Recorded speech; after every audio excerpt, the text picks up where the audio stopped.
अंबरनाथच्या मोतीराम पार्ककडे जाणाऱ्या पुलाचं बांधकाम आजपासून सुरू करण्यात आलंय। या ठिकाणी नवा आणि रुंद पूल उभारला जाणार असून 15 दिवसात हे काम पूर्ण होईल असा अंदाज नगरसेविका रोहिणी बोहीर यांनी व्यक्त केलाय। अंबरनाथच्या बी कॅबिन रोडवरून मोतीराम पार्ककडे जाताना नाल्यावर असलेला पूल जीर्ण झाला होता।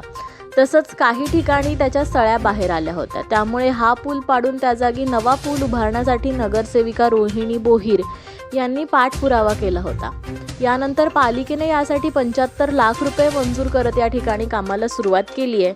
नव्याने उभारला जाणारा पूल हा सध्याच्या पुलापेक्षा जास्त रुंद असेल, त्यामुळे या पुलावरून प्रवासी अधिक प्रशस्त आणि सुकर होईल। पावसाळा सुरू होण्यापूर्वी पुलाचं काम पूर्ण करण्याचा प्रयत्न राहणार असल्याचं नगरसेविका रोहिणी बोहीर यांनी सांगितलं आहे। गेल्या वर्षभरापासून आपण नगरपालिकेकडे पाठपुरावा करत होतो की आम्हाला या ब्रिजचं काम लवकरात लवकर चालू करून द्यावं, कारण आपण पाहिलं 1 नोव्हेंबर-डिसेंबरमध्ये पुलाच्या वरती सळया बाहेर आल्या होत्या, स्टील बाहेर येऊन दिसायला लागलं होतं आणि कुठेतरी ब्रिज कमकुवत झालं होतं आणि कंजेस्टेड सुद्धा।